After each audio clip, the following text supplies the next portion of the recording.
Hey, what's up, phone lovers? Welcome to the Mobile Roar podcast for the week of October 13th, 2016. I'm Joe Fidua. And I'm Chris Chavez. That's all you're going to get today. Uh, That's I just noticed we are one day off. We almost had October 13th, Friday, October 13th. Very close to spookiest day of the year. Oh man. All right. So this week we have a fun topic to start off with. The Galaxy Note 7. Thought we were done talking about this phone. Just getting started. Wrong. Chris, fill us in on what has happened since we last talked about this fiery device. Tons of development. So, well, I guess a major one. Basically, we saw carriers and retailers pretty much tell people that they're no longer going to be selling the Note 7. And this was after reports that replacement devices had begun bursting into flames. And even though Samsung was like, wait, don't, everyone settle down. We still have to investigate. Retailers and everyone was just kind of done. It's pretty big issue because, of course you don't want to kill your consumers and your customers. So it was a little bit in a weird position. I didn't really think carriers and them would just sort of take it as these reports as Bible and just be like, okay, yeah. Because we did see when the initial reports came out that the Note 7 was catching fire, there was a lot of false claims. So, who's to say these people weren't making false claims the second time around?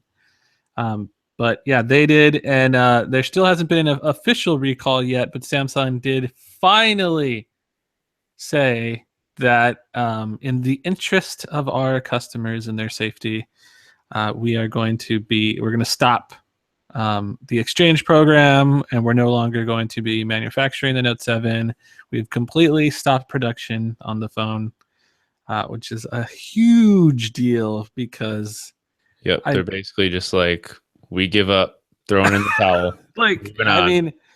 Even if these let's just pretend what if they finish their investigation and they find out these replacement ones aren't catching fire? I still, even then, they've kind of just that's it. This phone has gotten enough bad press. We just need to bury it. And I think it's the best thing to do, to be honest. Even if, like you said, even if these problems are being overblown, I don't know, the Note 7 name's just not going to recover. It's best to just cut your losses and move on. Yeah, and then you have to figure. They were saying the whole when they initially started catching fire and doing all that, how Samsung had to ramp up production of these new ones and they had to ship them out.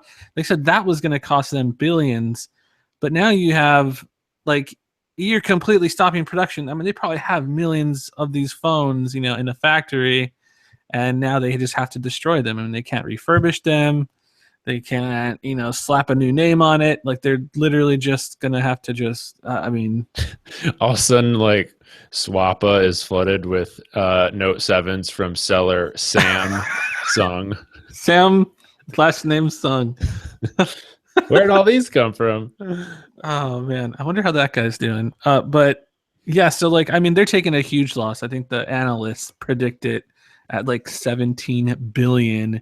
And then Samsung already cut their sales forecast, of course, for the next fiscal quarter or whatever. But this is the biggest, I want to say the biggest fail or flub or snafu I think we've ever seen on Android, in the Android world, or just mobile in general. I can't really think of anything else that can really top this. It's nuts. You even when Microsoft first released the Xbox, and you had everyone's Xbox's red ringing of death and stuff. There was never a recall. I guess it wasn't a safety issue, but it's right up there. It topped our list, by the way, for worst smartphones or worst Android phones of all time, which it takes into account a vast many things. People were kind of upset by the post because we were that's the question. Is this the worst Android phone of all time? And like you said, people, it isn't actually an interesting question because you look at the phone without the exploding factor, and it's probably the best Android phone ever, Easily. maybe. Yeah. Like for sure right now. But you can't just overlook that because it is part of the phone. I mean, people want to say, "Oh, it's just a small technical flaw." Well, Quote. That was literally yeah, a comment. small flaw, big flaw, whatever it is, it's part of the phone. Like Yeah. you can't just take the flaw out. You can't. Yeah, you can't just set that part aside. I mean, that is why it is the worst phone, is because it was catching fire. And it's just it's insane. Because I mean, there's phones that are on our list which were, I mean, they had the specs at the time, like the Bionic, even though it was delayed, countless delays, this and that. Um, a lot of the phones that were on there honestly weren't bad on paper, similar to the Note 7. They were actually pretty good. It was just, there was these other weird issues like bugs, or just a lack of software updates and things like that. And I would consider the Note 7 exploding being a pretty big bug. Was the HTC Thunderbolt on that list?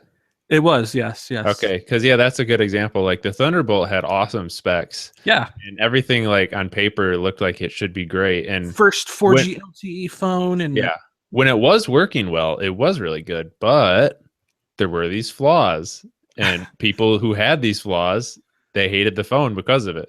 Yep, and it ended up on the list. So yeah, without a doubt, the Note 7 is the king, and it's so bittersweet and just sort of like I don't know, like almost like a paradox, because the phone was so good. Yeah, It was going to be the best. Like it was the what is it? The Anakin Skywalker of Android phones or something. It's just, you were the chosen one. you were the chosen one. And there are people who are still sticking with it. There was a post that was doing the rounds from Mashable the other day. And this guy wrote this long editorial that basically boiled down to he's not going to get rid of it because he doesn't want to set up a new phone. Yeah, like the most really BS reason. I thought maybe he's just a Samsung knight, a Samsung fanboy, and he's just gonna, he loves the phone so much that it's a collector's piece now. And he wants to like mount it on his wall or something. But no, he just doesn't want to have to deal with entering his Google password into a new phone or something. Come on, that's nuts. But I mean, there are people out there still that are saying, like, in our comments, they want to keep the phone because they don't think there's any issue with it, and like theirs have been fine so far, hasn't caught fire yet.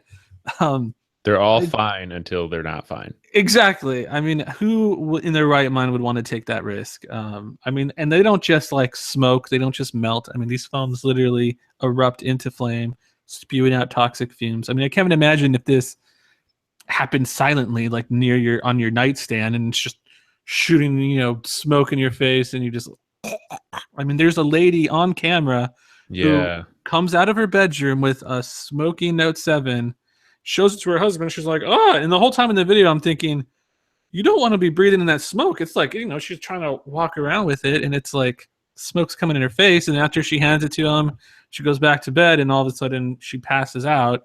Luckily, she like fainted sideways onto like her couch cushion or whatever. But I mean, you can imagine if she would have fainted, hit like the counter, I mean, anything, and Samsung would have a huge lawsuit. So I think after this is all said and done, Samsung's battle still isn't over. I don't think we'll see another Note again. This phone successfully probably managed to snuff out an entire successful brand, which is nuts. Yeah. But we'll see Notes, but they won't be called Notes. Yeah, like the Scribble, Galaxy S Pen or Galaxy Scribble, who knows? But and I mean, they still have all the. I'm sure there's going to be tons of lawsuits, property damage. Some guys have like burns on them. I mean, it's just they have a long uphill battle still. Well, it will be interesting. Like, there's a lot of paperwork that comes in the boxes of phones. Like, is there things in the boxes of phones where it's like you can't sue us if you get hurt with this phone or something? I honestly was wonder. That in the terms of service? Yeah. And it's kind of interesting because well, like, also I thought it was funny how, I mean, like, carriers like couriers like FedEx and stuff, they're just like, no, we're not taking your Note 7s. We're not going to be shipping those. And the boxes that Samsung has been sending to people to send the phones back. I mean, they're like flame retardant. They come with this crazy bag. It's like I think it's one of those like pizza bags that the like Domino's brings you that keeps it all nice and toasty in there. But so, it's sorry, go ahead. It's crazy because this has and I was mentioning this on Twitter yesterday, like this isn't just affecting the Note brand, this is affecting Samsung, their entire smartphone line. Anything with the S7 name, I feel like people are like, well, it's just a Note, no big deal. People know not to buy the Note, but it's not. It's anything with the 7. I had my cousin come over and he was just like, oh, you hear about those S7s? Or those Galaxy 7s. That's what he called it. The Galaxy 7s catching fire. And I'm like, yeah, I got a couple like on my desk right now, but it's not. Those aren't the ones that are exploding. It's the Note 7. He's like, what's the? I don't know. Like, I mean, people just hear all the news that's been spewing out, all these headlines, and nobody's really taken into account. I mean, these names are all so similar, so people are just assuming all these Samsung phones can potentially explode or light on fire at any given point, to the point where I think I mentioned before when we were talking about it on a couple podcasts ago, Samsung's like awesome marketing of the Galaxy name is like coming back to haunt them, because now everyone just is like, oh, it's one of those Galaxies. It's awful. I mean, and Samsung has worked long and hard to, bring up the Galaxy name. I mean, back when like the Galaxy S2 and the Galaxy S3 and all that stuff, and the whole legal battle with Apple, and and like being the claims of them copying iOS and all this stuff, people just kind of saw it as, oh, it's just Samsung or those little copycat phones, imitation iPhones, and then they kind of sort of etched a name out for themselves as this premium smartphone brand to compete with Apple. I mean, it's right up there. They're the Android version of Apple, I guess you could say. And all of that has just kind of been like, I would say extremely just tarnished. And they're sending notifications to like S7 Edge users, like pushing them directly to their phone, like, hey, by the way, your phone isn't recalled, so don't worry about it. You can relax. Feel free to charge it away. Don't worry about it. Well, speaking of the S7 Edge, one of the reasons why I think it's weird people are like clinging to the Note 7 is because when I reviewed the Note 7, if you remember, my conclusion was unless you are like super, super glued to the S Pen, you should just get the S7 Edge, because it does everything. It literally does everything except the S Pen. So I don't get why people aren't just exchanging it for the S7 Edge. Yeah, running straight back. I mean, I do know, and this is the weird part too, is that I know some people that have an S7 Edge and they wanted to upgrade to the Note 7, and Samsung is sending them, anybody that had a Note 7 now, they're giving people a $100 voucher, $100 off, any other previous Galaxy phone that's been out. And the guy, that has the S7 Edge, he's like, what do I do now? I can't even use this. I don't know what to do. But I mean, I'm trying to tell people too, like my friend, she just messaged me this morning and she was asking me like, oh, what do I do now? The Note 7's not out, and that's the phone that I was waiting for.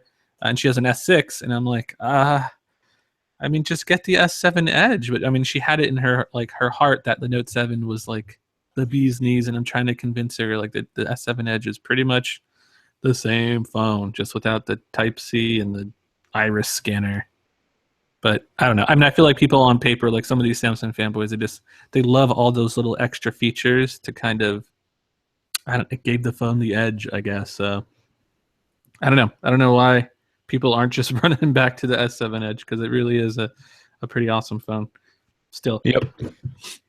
So I actually still have my original Note 7, like pre-recall one. It hasn't been powered on for like, so not even the replacement weeks now. Yeah.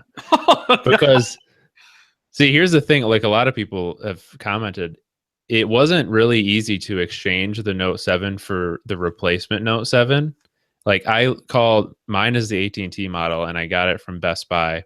And so I was calling Best Buy, like every week I would call, hey, do you have the replacement Note 7s in? They're like, nope, call back. So I just kept waiting and waiting. And then now the replacements are recalled. So I am just going to end up exchanging mine for money back and then just getting a different phone. Probably the iPhone 6, iPhone Oh, 7 Plus what? for comparison purposes Comparison and purposes. possibly editorial purposes, because unlike Chris Chavez, I have never used an iPhone before. Yeah, People who call me an Apple fanboy are going to be surprised about that. I have never used an iPhone before. that's gonna blow some people's minds. Yeah. The last Apple product that I owned was the second generation iPod Touch. That is a long time ago. That's ages ago. So it's going to be an interesting experience, and I plan on probably documenting it a little bit on Phandroid. Blogging about it. That's so crazy to me, because I mean, like, even I know, like, even when, I mean, I don't really like iOS that much, and I have an iPhone and I do use it from time to time. Mainly the main reason I originally jumped to the iPhone was just because the camera was the best, better than any Android phone, and then the games. There's like so many games, but like, even though, like, I still kind of use it still now because Pokemon Go works better on the iPhone than it does on Android. But it's so tough because there's like features that you just don't really realize it until you're using the iPhone, and you're just like, man, it keeps like closing out all these apps in the background, and you don't get the little overlay stuff, the little chat heads, little pop up, and you can like tap them and it just pop. Like, no, you don't get that on iOS. That they don't allow apps to do that. So there's just a bunch of weird little things like that. But there is a couple of features. So like when you eventually write up your post, I mean, I can help you point you in the right direction of some cool features for iOS that I think Android should definitely have.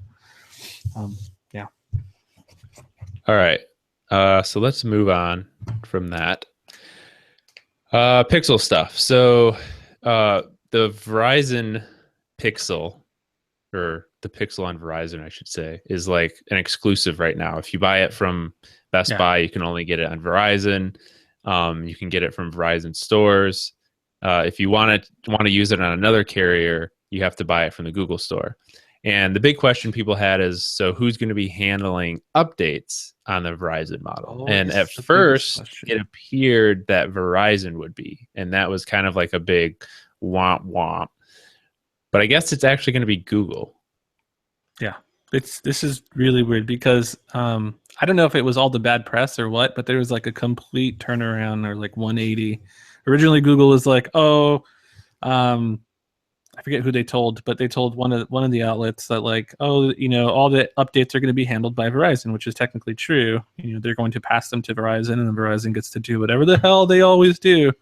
But if you look at like what these phones like have, like the bloatware and stuff, there's really not that much on them, and most of the stuff is only downloaded after you put a Verizon SIM in. So as far as like making sure phones work with their apps and all these Verizon exclusive features, the phones already do that, out of the box. So Verizon came out and they finally said, oh, we're going to update the same time as like as soon as we get the updates, we're going to push the update out, just like we do with the iPhone and stuff. So that's definitely going to change a lot of people's tunes about getting the phone Verizon, or just maybe even Verizon handling updates in general. It's kind of interesting because we've never seen that. It's like so unlike Verizon. It's incredible. Yeah, and that's what everyone wanted. Like Google, I mean, Google should have the power to be able to do that. So yeah, it's nice to see. I mean, and I'm wondering too, is like, I mean, sure, the Verizon, like, okay, so sure, they're saying we'll push out the update as soon as it's available to other Pixels, but is Google maybe holding back the updates and behind the scenes a little bit, and just saying, hey, Verizon, here's our update, check it out? So maybe the whole process is still, Verizon has to check it out, make sure it works on their network properly, all that stuff, and then Google pushes it to the whatever update to regular Pixels, and then Verizon pushes it to there. So are they still kind of maybe holding things back behind the scenes or something? I don't know. Interesting. In other Pixel news, and Google Assistant, we talked briefly last week that it wasn't going to be available on Nexus devices, at least initially. But apparently it's works completely fine. If you know how to do it, you can get it. I have the Nexus 5X here, and I went through the hassle of rooting it, Oh which I man. hadn't done in a long time. Took me back. And I got Google Assistant working on here perfectly fine. So it definitely is capable of working on the Nexus phones. How much Any of Nougat phone, a really. hassle was that? Did you just have to install the assistant app, or did you have to push something, or? What you do is you have to have root because you have to edit the build Oh, that's prop. right. Yeah, yeah. And all it is 2 lines. You just change, you make it so that your phone appears as the Pixel. Hmm. So like when I go into the about phone settings, it lists my phone as Pixel now. That's good. And then you just like wipe the data of the Google app and it shows up, starts working. So like here, you can see it right here. Not too bad. I mean, I guess the only downside is that you don't get like the OTA updates anymore. You would have to go back and change your build prop. So I mean, it's cool for playing around with, but or just testing. I mean, you can see it works perfectly Right. fine. There's no reason that it's a exclusive Pixel feature for now, because it should work on everything. It's such a weird move from Google. I feel like, just to make it a. Yeah. It just, I imagine it will be exclusive to the Pixel phones for a little while just to have like some incentive to get a new phone. Yeah. I mean, they've done it in the past with like previous Nexus devices, the Google launcher and this and that. Now there's the Pixel launcher, and Google Assistant. But maybe, I mean, it's in preview mode or preview whatever release form right now. So Assistant's not even like fully ready yet. And I guess they're just giving Pixel customers the opportunity to test it out first. Keeping it with Google here, I guess Duo, the video calling app, is going to be replacing Hangouts as a mandatory app.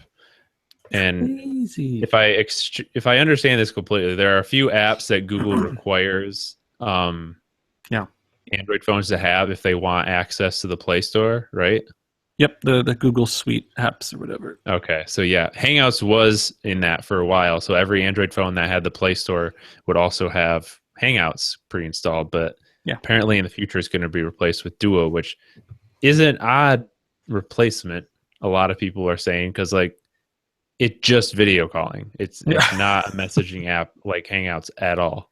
It kind of shows you how they view Hangouts, I guess. They sort of see Hangouts as like, I mean, there's been, I think Google mentioned it at some point, how Hangouts is going to be kind of more geared, or Hangouts on air and all that stuff is more geared towards business side of things, conference calling and things like that. So I guess maybe that's why they're just like, I guess you don't need Hangouts anymore. But that's going to just suck completely, because the only reason most people are using Hangouts right now is because it's pre-installed. It's required to be on any Android phone you own, and it has been since Google Talk. Like Hangouts is basically just a new version of Google Talk, and now they don't have that. So what messaging app is going to be required? So once this, I feel like this was only kind of half of the story, and I think Allo will probably be the new maybe messaging client that's on every Android device.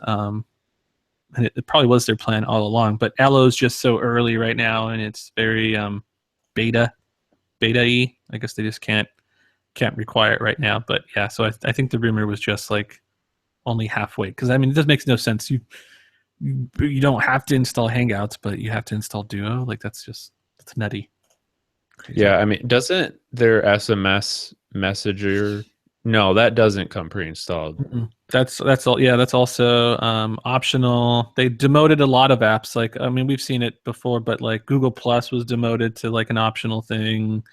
Like Google Keep, things like that. Like those don't come pre-installed. There's only like a few now that have to come with every Android phone, and it's growing smaller. Before it used to be like Google Docs and Sheets and stuff, but they demoted that one as optional now too. So I guess Hangouts is not everyone's going to be using Hangouts anymore in the near future. So it's weird. Last little bit of Google related news. Android 7.1 developer preview will be coming later this month. That is the version of Android that was on the Pixel phones at the launch event. And so people were wondering when we would get a taste of that. It'll be interesting to see what is actually new in that, because a lot of the features that were in 7.1 were exclusive to the Pixel phones. Yeah. I mean, I feel like, and I knew this too, it was kind of just like marketing speak when they were like, oh, it's first on Pixel and this and that, like the shortcuts and stuff. They do have a change log for it. And it's like the app shortcuts and some of these other functions that are pretty neat.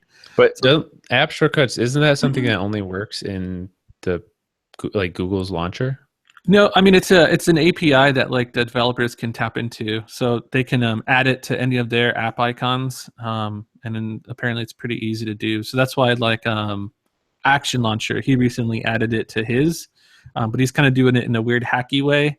But he says that once 7.1 comes around, like he's basically getting a head start. So once 7.1 comes around and every app is officially supporting it, then Action Launcher, you'll find more apps using those shortcuts, and Action Launcher will already have them, available and stuff. So that's kind of a nice new little feature. And there's some other weird things too, like I can't remember what else was in there, but pretty good. The weird part was that people were up in arms when 7.1 was, shown off exclusively on the Pixel, because they're like, oh, Google's leaving Nexus users behind in the dust and yada yada yada, and just really upset. So that kind of just shut those people up. But Plus, I mean, like historically, new Nexus phones have had the newest version of Android before yeah, other like the previous Nexus they phones. always launch with the new version, and then once those phones come out, then like they give the release to manufacturers, and Nexus devices have to get the rollout, which happens sometimes fast, sometimes slow. But yeah, it's annoying how people. So pretty much the only exclusive thing right now to Pixel is Google Assistant, and that's kind of it. But yeah, the dev preview is coming out, but it's only going to be available on like the Nexus 5X, 6P, and I think there's one more. It's only going to be available on like a handful of devices, the dev preview. So yeah. All right, and then we did have one more Samsung thing to talk about. So of course we're getting on to the next Samsung phone now that we're leaving the Note 7 behind, and that's the Galaxy S8. Time to move on. Yep, time to move on, guys. So there are some rumors already about this phone, and one of them is that they're going to be kind of changing it up a lot in the design sense, going a completely different direction. And one of the things that they might do is remove the physical home button finally. Yes. That would be amazing. It would be great. It doesn't surprise me at all that it just happens to be after the fact that, I mean, I guess the iPhone didn't remove it, but there's no longer like a clicky. It's just like a capacitive button now. Yeah, it's pretty much a capacitive button now. Yeah, that's just so weird. Like if they really do that right after Apple does it, it's just like, I'm telling you, man, it's just stupid at this point. It's like you could have just did this whenever. They could have done it whenever. They could have done it when customer feedback. People are like, yeah, I don't like the clicky button. I used to hate the clicky button on the Galaxies, because when it would be on my phone, like the Galaxy one protrudes. It wasn't recessed like on the iPhone. So when it was in my pants, it was constantly clicking the stupid thing and like turning the screen on in my pants and stuff. And I was so annoyed by it. But it's kind of convenient that these rumors sort of just came out of nowhere, right in the midst of all of this Note 7 hoopla. I don't know if Samsung's like purposely like, we should start a little rumor about the S8 and just get everyone's mind off of this Note 7 drama. The other rumor is that it's going to have dual cameras, which, okay, the iPhone has that now too, but that's not something they did first. But but it would really be funny. I mean, Apple's not the first one to do it, but it would be funny if all of a sudden the year after the iPhone 7, all of a sudden the Galaxy S8 has it. Honestly, it doesn't matter. Like we poke fun and we laugh at it, but it doesn't matter. It's not like, oh, Samsung sucks because iPhone did it first or something. Like, none of that stuff matters. And Samsung does a lot of things first before Apple. And oh yeah, a lot of things. Yeah. So I mean, it's just funny how yeah. Sometimes I feel like these manufacturers are waiting for Apple to do something before they do it, and it's just so kind of annoying. I mean, we give everybody our time for this. Yeah. Everyone copies everyone. That's just how it is. Yep. All right. So let's move into our wins and fails of the week. I only have a win. So my win is going to be Google Assistant Easter eggs. So like I mentioned, I got Google Assistant working on my phone. Um, but you can also do this in Allo, by the way. You don't have to do the root method to get the built-in Google Assistant. These all work in the Google Assistant conversation in Allo as well. But so like Google Assistant is supposed to be kind of like a humanized assistant, kind of like Siri. And so Google put in a ton of Easter eggs, and they actually like hired people from The Onion and Pixar to like put humor in Google That's Assistant. crazy. Yeah. So we just by doing some like simple trial and error, Rob found over 30, and people in our comments have been finding more too. There's like a lot of them. And I did a whole video. I ran through over 30 of them in like 5 minutes. And some of them are funnier than others. You know, there's kind of like the classic, like Hodor, and the classic. that I feel like that's in every Google Assistant now. Or not Google's, every like Siri and Cortana. And, like, is your name Hal? And, stuff like that. But then there's also there's more like, how much wood could a woodchuck chuck if a woodchuck could chuck wood? Or where is Carmen San Diego? Why is 6 afraid of 7? Like there's just so many things. What is the airspeed velocity of an unladen swallow? Which is that's a Monty Python thing. Okay. Like some of these are pretty out there. A lot of them I didn't even understand at first, like the references that I don't get. So they went all in on this. That's so crazy. I mean, like, it's nuts because, I mean, are they, I don't know. I mean, I guess Google does know a lot of stuff about what people Google search and just things, but like, it's just nutty. Like, how that they're hiring people to, make this like competitor to Siri. And if they play their cards right, it could probably be a lot better, especially with all these like professional writers and stuff. That shows you how serious they're kind of taking it, but there's so many weird things to ask. I would never even think about. Like, do they have a list of like the most obscure references to just like pop culture things? Like, I don't. One of them. Some of them will actually play like sound clips back to you too. Like I don't remember what the command was, but a assistant plays a harmonica, which is kind of funny. And there's one where you say, "Make me a sandwich," and then it does like a poof sound and it says, "Okay, you're a sandwich." That's tight. Here's one that someone in the comments found. Can you tell me how to get to Sesame Street? Three more blocks down the road. Ha, ha, ha. Could you hear that? Yeah. And the other crazy thing is that pretty much all of these have numerous responses. So you can ask the same question and get different answers. Holy cow. It is deep, man. It's crazy. That sounds like a pretty fun job to have at Google. One of the better ones. Oh, man. All right. So like I said, I don't have a fail, so that's it for me. What do you got this week, Chris? My win for the week is going to be the Pokemon Go update. Yeah, Pokemon Go news.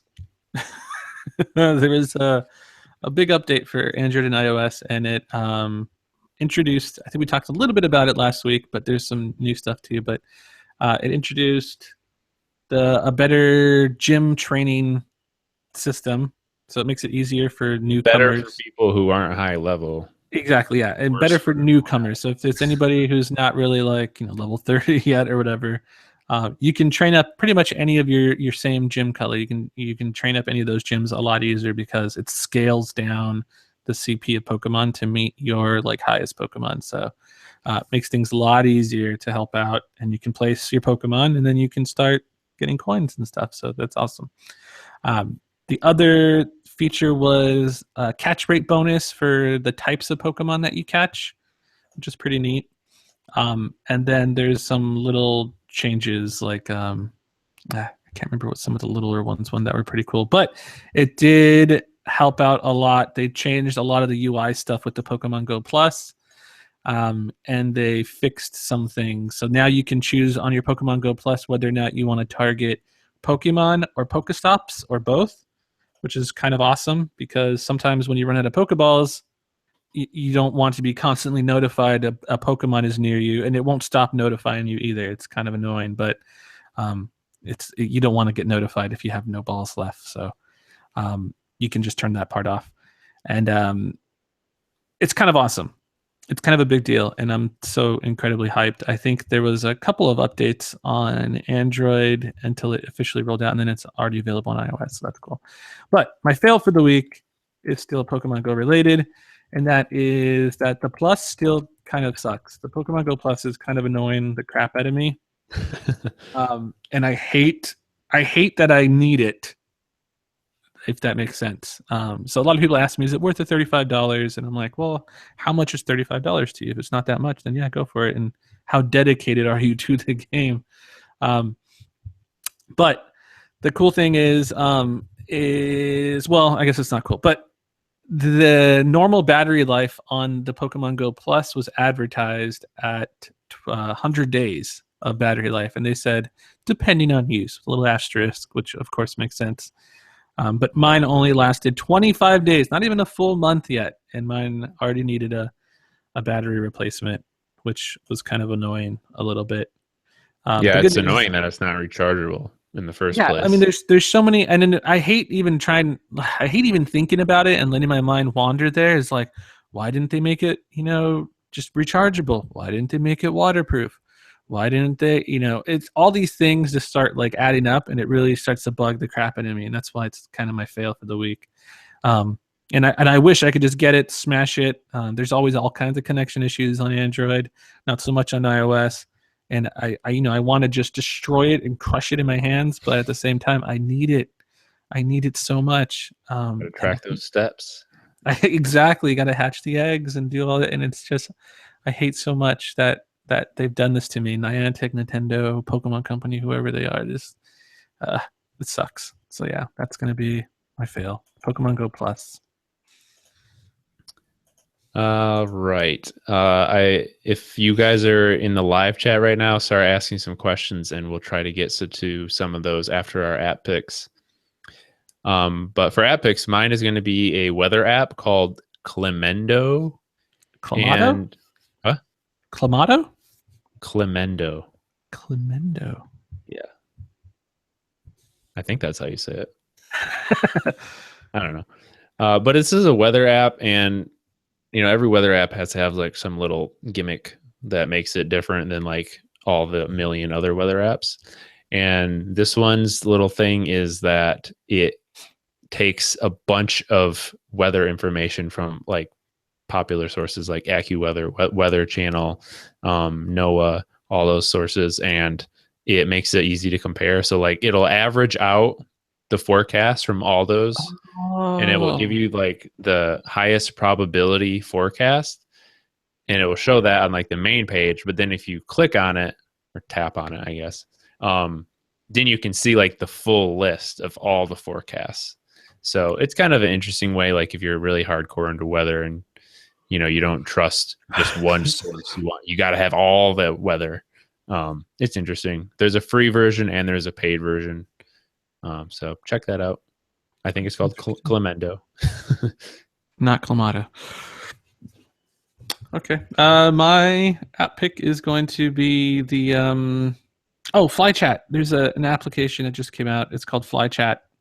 And what it does is it gives you chat bubbles for Hangouts, WhatsApp, and I think that was in Messenger, which already has chat bubbles, so I guess you don't really need it. But and it's pretty nifty. You have to play around with the settings a little bit because it was a little annoying how I would get the chat bubble and I would respond to someone and then I'd clear it, and it would still show the notification in my notification drawer. But you can set it so that when you delete or you swipe it down and get rid of the bubble, that it would clear the notification. It's pretty cool because Hangouts doesn't have this functionality, and it's really kind of annoying a little bit, especially if I'm playing Pokemon Go or something and I don't want to be have to jump out of the app to like message somebody or whatever. And the interface is really nice. It's very minimal, and it's cool because you get multiple notifications, like from Hangouts, from different people in Hangouts.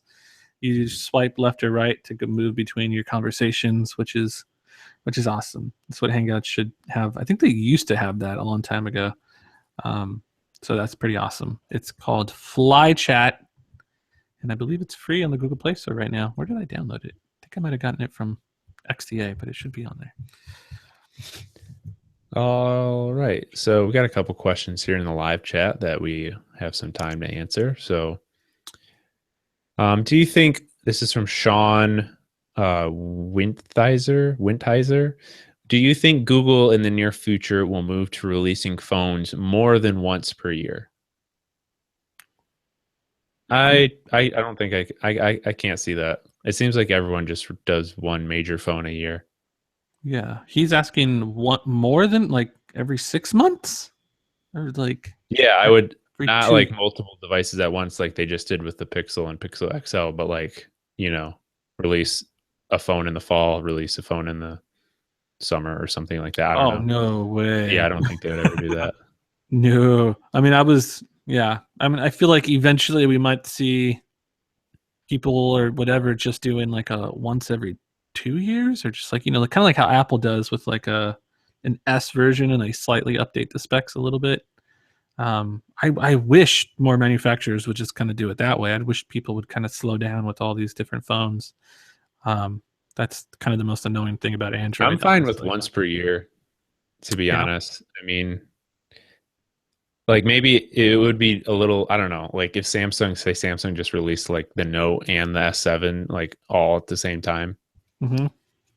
But that would be cool.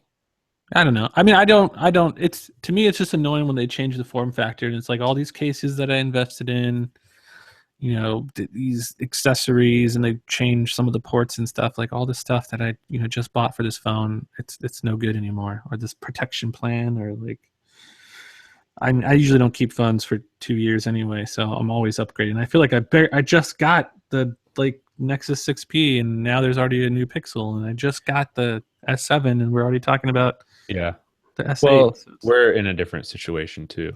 Yeah, but I feel like it's phones, like we've been talking about this on the podcast in the past, like phones that have launched in 2016, the flagship phones all have very, very, very similar specs and are all pretty much good and have good cameras and stuff now. And so I feel like it's almost going to become like cars. Like there's a new car, like I don't know what's the model of a car, Ford Focus. There's a new Ford Focus every year. That doesn't mean people are buying a new Ford Focus every year. Like, oh, I got to get the new model this year. That's true. There are always people buying cars, and there are always people buying phones, but that doesn't necessarily mean you as an individual have to update every year.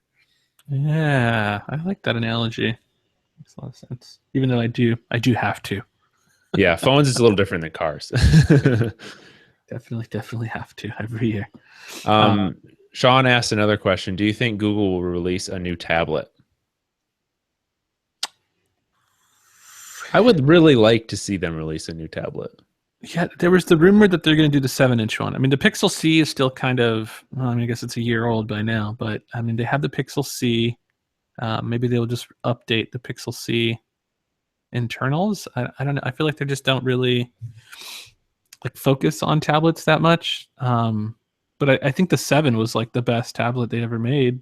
No, why don't they release a new 7-inch one? I feel like people would buy it. It's been so long, yeah, and people like loved it, and people still love it.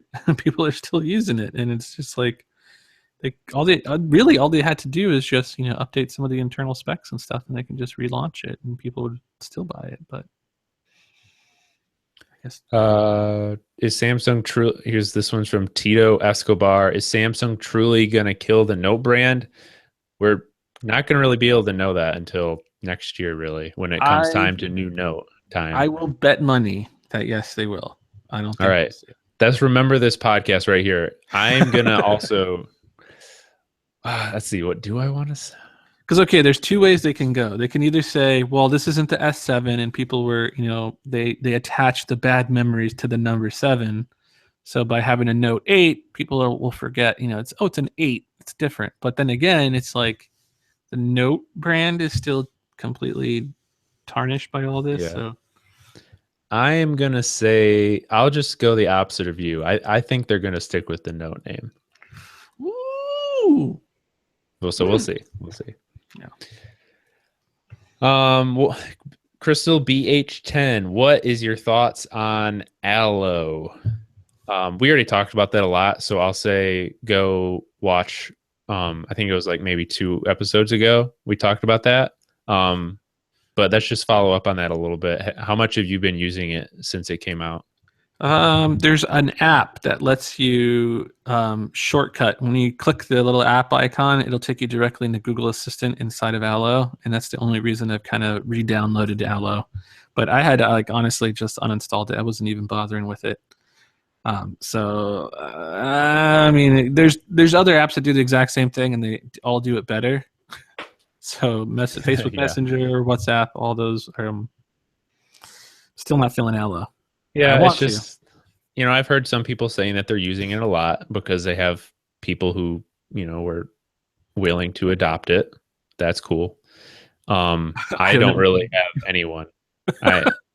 Let's see. 1, 2, 3, 4, 5, 6, 7, 8, 9. 9 people in my contacts have Aloe. Dang, that's a lot.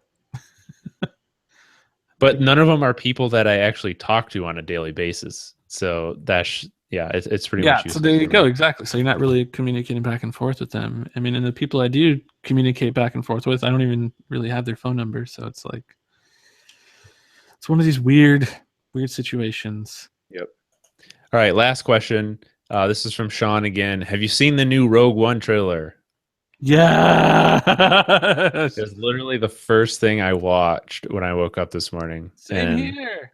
It was awesome. Normally I wake up and I'm like, oh man, I go to bed for 5 more minutes, but I saw that and it was like, whoop, jumped out of bed, put it on, and like almost cried. It looks so good. It looks amazing. Yeah, I'm pretty hype about it. Yeah, my favorite thing is the tone. Like I mean, I know there was rumors that like they had to go back and kind of pep up some things because Disney was concerned that the tone was a little. Don't read into those things. The reshoots, people always freak out. Every film nowadays has reshoots. They actually plan it into the schedule now. Like it's just something they do. Yeah. So I mean, and then that's why I was so happy when I saw this trailer now, because the trailer looks very real and raw and gritty, and the tone is so good. Like, right up my alley. I'm like so hyped, so freaking hyped. I used to read, there was this book series called Rogue Squadron, and they were like gritty, basically like war stories from like the X-Wing pilots. It was like really cool. That's awesome. It was like all the books were about different missions that they went on and like just really cool. And so when I first heard that they were making a movie like this, I was so excited, and these trailers have all looked like exactly what I wanted, so I'm very excited. Yes. And Darth Vader, man, the power walk, it's so menacing. Someone says no Bothans died in the Rogue One movie. This isn't the Bothans one. The Bothans was the second Death Star. This movie is about getting plans for the first Death Star, which Darth Vader. That's why he's in it. Yeah, Darth Vader's in the trailer, which is awesome. All right, we're rambling on about Star Wars now, so I think it's time to say goodbye. Wrap it up. If you want to send us questions, email our podcast. Or I completely jumbled that up. If you want to send us emails, our address is podcast@phandroid.com. And if you want to subscribe to the audio version of the podcast, we are on Google Play Music, Stitcher Radio, iTunes, TuneIn, Pocket Cast, whatever podcast app you use, you can find us. And the podcast is at Mobile Roarcast on Twitter. You could also send questions there. Chris is at GamerCore. I am at Tall Schmo. Ashley is at Overlord Roar. And we will be back next week. Should be a very exciting podcast next week. So we'll see you then. Later.